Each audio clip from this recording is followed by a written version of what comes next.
আজকে পঞ্চম শ্রেণীর আমার গণিত আমার গণিত 118 থেকে 132 পাতা পর্যন্ত যে বিষয়গুলো রয়েছে, অর্থাৎ এরিয়া এবং পেরিমিটার, আয়তক্ষেত্র এবং বর্গক্ষেত্র। প্রথমে আমরা জানবো আয়তক্ষেত্র বিষয়টা কি এবং বর্গক্ষেত্র বিষয়টাই বা কি। তো আয়তক্ষেত্র তোমরা জানো, একটু ধ্যান দিয়ে শুনবে। আয়তক্ষেত্র মানে হচ্ছে যে চতুর্ভুজের একজোড়া বিপরীত বাহু সমান এবং সমান্তরাল, প্রত্যেকটা কোণ সমকোণ 90 ডিগ্রি, তাকে বলা হয় আয়তক্ষেত্র। আয়তক্ষেত্রের দুটো বাহু দেখো লম্বা, এদেরকে নাম দেওয়া হয়েছে দৈর্ঘ্য। কি নাম দেওয়া হয়েছে? হ্যাঁ, তো দুটোই দৈর্ঘ্য। আর দুটো ছোট, তো নাম দেওয়া হয়েছে প্রস্থ। কে কে বুঝতে পারলো না? আর একটা হচ্ছে বর্গক্ষেত্র, নাম হচ্ছে বর্গক্ষেত্র। এই বর্গক্ষেত্র মানে যে চতুর্ভুজের 4টি বাহুই পরস্পর সমান, এর নাম দেওয়া হচ্ছে দৈর্ঘ্য, এর নাম প্রস্থ। এর নাম কি দৈর্ঘ্য প্রস্থ দেওয়া যাবে? সবই তো সমান। তুমি যদি বলো এর নাম দৈর্ঘ্য, তো দৈর্ঘ্য দৈর্ঘ্য দৈর্ঘ্য দৈর্ঘ্য 4টা দৈর্ঘ্য। তো এই জন্য এর নাম দৈর্ঘ্য বা প্রস্থ না রেখে এর নাম রাখা হয়েছে বাহু, সাইড। তো সবগুলোই হচ্ছে সাইড, সবগুলোই হচ্ছে বাহু। কে কে বুঝতে পারলো না কথাটা? সবগুলোই বাহু। এবার সূত্র হচ্ছে দুটো। কটা সূত্র? দুটো সূত্র। একটা হচ্ছে ক্ষেত্রফল, একটা হচ্ছে পরিসীমা। এটা হচ্ছে বর্গক্ষেত্র, একটা হচ্ছে আয়তক্ষেত্র। আমি পার্থক্য ভিত্তিক আলোচনা করছি। বিষয়টা খুব কঠিন নয়, খুবই সহজ। বুঝতে পারলে খুবই সহজ, না বুঝতে পারলে কোনোদিনও বুঝতে পারবে না। বিষয়টাকে এভাবেই বুঝতে হবে যে এটা খুবই একটা সোজা জিনিস। বর্গক্ষেত্র দেখো তো, বর্গক্ষেত্র ছবিটা কেমন। এবার প্রথম যে সূত্রটা, 1 নম্বর সূত্রের নাম হচ্ছে ক্ষেত্রফল।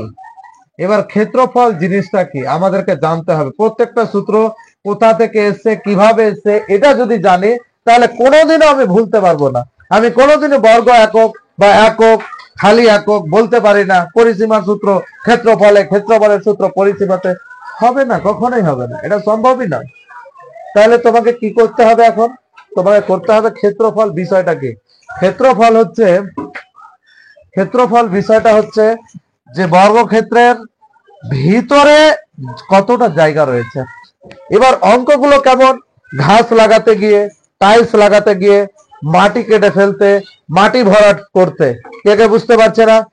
এই মানে ভিতরে যে কটা কাজ করব, ভিতরের জায়গাটাকে বলা হয় তার ক্ষেত্রফল। এবার ক্ষেত্রফল বা এরিয়া মানে হচ্ছে তার জায়গা, ভিতরের জায়গাটা। এবার এটা কিভাবে বার করতে হয়? যে কোনো পাশাপাশি দুটা বাহুকে গুণ করে। এর ক্ষেত্রে পাশাপাশি, ওর ক্ষেত্রে যেহেতু এটা বর্গক্ষেত্র বার করছি, পাশাপাশি দুটো বাহুকে গুণ করো। একটার নাম হচ্ছে বাহু, আরো একটার নাম হচ্ছে বাহু। দুটাকে গুণ করলে গেলে হচ্ছে বাহু গুণিত বাহু। এটা কে কে বুঝতে পারলো না? এবার এর একক, ওই জন্য বর্গ একক কথাটা এসছে। হ্যাঁ, দুজনের এককও গুণ হচ্ছে, ওই জন্য বর্গ কথাটা এসছে। কে কে বুঝতে পারলো না সূত্রটা? এই তুমি হাত নামাও, হাত নামাও। বুঝতে পারলে?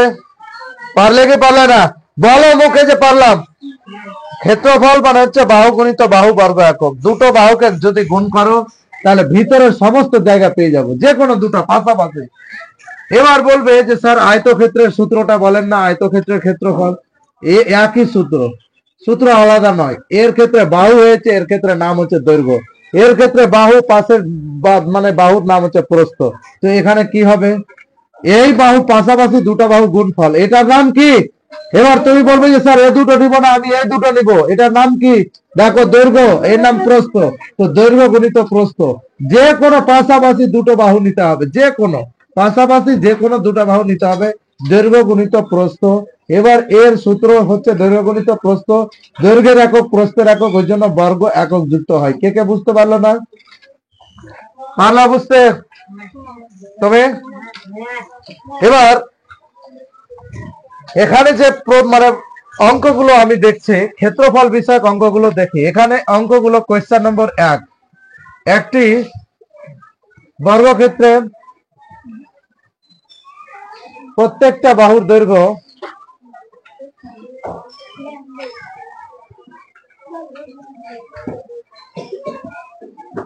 প্রত্যেক বাহুর দৈর্ঘ্য 5 মিটার। মিটার হলে উহার প্রত্যেক 5 মিটার হলে উহার ক্ষেত্রফল ও পরিসীমা নির্ণয় করো। এটা সহজ অঙ্ক। আমাদের অঙ্ক যাই দেখ না কেন প্রথমে আমরা বাহুতে নিয়ে আসবো। এর ক্ষেত্রে বাহুর দৈর্ঘ্য আর এর ক্ষেত্রে দৈর্ঘ্য আর প্রস্থ, এই কটা জিনিস নিয়ে অবশ্যই আসবো। হ্যাঁ, না হলে কখনোই অঙ্ক হবে না। তো এই অঙ্কের ক্ষেত্রে দেখো বলেছে যে একটি বর্গক্ষেত্রে প্রত্যেক বাহুর দৈর্ঘ্য 5। তাহলে বর্গক্ষেত্রটা প্রথমে আমি আঁকবো। একটা বর্গক্ষেত্র আঁকলাম, প্রত্যেক বাহুর দৈর্ঘ্য 5। বর্গক্ষেত্র যেহেতু সবই সমান, কে কে বুঝতে পারছে না? হ্যাঁ, প্রত্যেক বাহুর দৈর্ঘ্য 5 মিটার, 5 এম, এম দিয়ে মিটার লিখলাম, আমি ইংরেজি এম দিলাম। তো প্রত্যেকটা বাহুর দৈর্ঘ্য 5 এম করে দিলাম। তুমি বুঝতে পারছো? এবার যদি বলে যে এর কি বলেছে, ক্ষেত্রফল এবং পরিসীমা, সুতরাং নির্ণয় ক্ষেত্রফল। খুবই সহজ অঙ্ক, নির্ণয় ক্ষেত্রফল। ক্ষেত্রফল মানেই বললাম যে গুণ, পাশাপাশি মানে বর্গ কথাটা আসবে। তো নির্ণয় ক্ষেত্রফল যে কোনো দুটি বাহু গুণ করো। হ্যাঁ, 5 গুণিত 5। এবার বর্গ যেহেতু আসবে, মিটার মিটার বর্গ মিটার, তো বর্গ একক বা বর্গ মিটার, মিটার যেহেতু চলে এসছে এখানে, মিটার যেহেতু বলা আছে তো বর্গ মিটার, 5 এ 5 এ 25 বর্গ মিটার। এটা লাস্ট বোঝানো, বুঝতে পারছো? কার মাথাতে ঢুকলো না? তো প্রথম আমরা কি করব, বাহুর দৈর্ঘ্য দেওয়া আছে এখানে, এটা অঙ্কটা হয়ে গেল। ক্ষেত্রে আর একটি অঙ্ক করে, হ্যাঁ, একটি বর্গক্ষেত্রের ক্ষেত্রফল, একটি, এই অঙ্কটা খুবই পরীক্ষায় আছে। একটি বর্গক্ষেত্রের, আলিয়া ভুল করেছে এই অঙ্কটা। একটি বর্গক্ষেত্রের ক্ষেত্রফল, অধিকাংশ ছেলে মেয়ে ভুল করে, ক্ষেত্রফল 144 বর্গ মিটার হলে, অঙ্কটার ধরন দেখো, উহার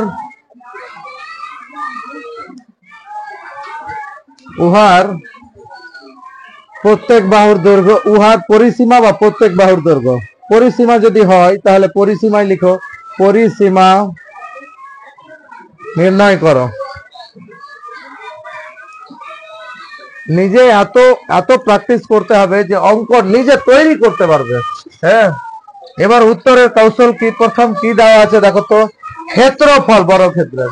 তো এর আগে প্রশ্নে কি করলাম, বর্গক্ষেত্রের ক্ষেত্রফল বার করলাম। বর্গক্ষেত্রের ক্ষেত্রফল কি করে বার করতে হয়, এখানে বর্গক্ষেত্রের ক্ষেত্রফলটাই দিয়ে দিয়েছে, বাহুর দৈর্ঘ্য বলেনি।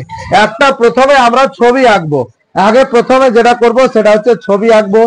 ছবি এঁকে আমরা বুঝবো যে এটা তো বাহু, এটাও বাহু, তো দুটা বাহু গুণ করলে অর্থাৎ ভিতরের জায়গাটা দিয়ে দিয়েছে। তাহলে প্রথম কাজ হচ্ছে আমাকে বাহু বার করতে হবে। প্রত্যেকটা অঙ্কে বর্গক্ষেত্রের থাকলে বাহুর, আর আয়তক্ষেত্র থাকলে দৈর্ঘ্য প্রস্থ, এই কটা কথা খুবই জরুরি। আয়তক্ষেত্র থাকলে দৈর্ঘ্য প্রস্থ বার করতেই হবে, আর বর্গক্ষেত্র থাকতে গেলে বাহুর দৈর্ঘ্য, তো বাহুর দৈর্ঘ্য দেওয়া নাই।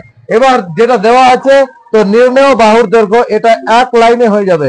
নির্ণেয় বাহুর দৈর্ঘ্য, আমি সূত্র লিখিয়েছিলাম, নির্ণেয় বাহুর দৈর্ঘ্য। তো বাহুর দৈর্ঘ্য বার করতে গেলে যেটা কাজ করতে হয়, নির্ণেয় বাহুর দৈর্ঘ্য যেটা করতে গেলে যেটা করতে হয় সেটা হচ্ছে রুটের ভিতরে বসাতে হবে। কাকে? যেটা ক্ষেত্রফল রয়েছে, কারণ ক্ষেত্রফল দুটো বাহু গুণ করে যেটা হয়েছে, ওটা থেকে বাহু বার করতে গেলে ওকে আবার রুট চাপাতে হবে, ওর উপরে রুট চাপাতে হবে। এবার যদি তুমি বাইরে লিখো বর্গ একক, তাহলে ভুল হয়ে যাবে, বর্গ মিটার। তোমাকে বর্গ মিটার লিখতে গেলে বর্গ মিটার রুটের ভিতরে লিখতে হবে, কারণ এটা থেকে বেরোয়, হ্যাঁ, 12 গুণিত 12, 144 মানে হচ্ছে 12 গুণিত 12। হ্যাঁ, তো 12 বেরোলো, 12 দুটো এর জন্য, আর বর্গ মিটার মানে হচ্ছে মিটার গুণিত মিটার। এবার দুটো মিটারের মধ্যে একটা মিটার বেরিয়ে যায়। যদি বলো যে স্যার আমি মিটারটা মানে রুটের ভিতরে রাখবো না, তো বাইরে খালি মিটার রাখতে হবে। তো 12 মিটার, এটা হচ্ছে কি বেরোলো, এটা হচ্ছে বাহু বেরোলো, নির্ণেয় বাহুর দৈর্ঘ্য। 12 যদি বেরিয়ে যায় তাহলে পরিসীমা বার করতে বলছে, সুতরাং নির্ণেয় পরিসীমা। এবার পরিসীমা বার করব। পরিসীমা কি করে বার করতে হয়, বর্গক্ষেত্রের পরিসীমার সূত্র হচ্ছে খুবই সোজা, 4 গুণিত একটি বাহু। কারণ দেখো পরিসীমা মানে এক বাহু, একটা দুটা তিনটা চারটা, সবটি বাহু যদি যোগ করো, বাহু প্লাস বাহু প্লাস বাহু প্লাস বাহু মানে 4 গুণিত বাহু। তো 4 গুণিত বাহু, তো 4 গুণিত একটি বাহু। একটি বাহু বলে যাচ্ছে এখানে 12, একটি বাহু মানে 12। এটা কি, এটা হচ্ছে মিটার, সমান 4 12 48 মিটার। কে কে বুঝতে পারলো না? হ্যাঁ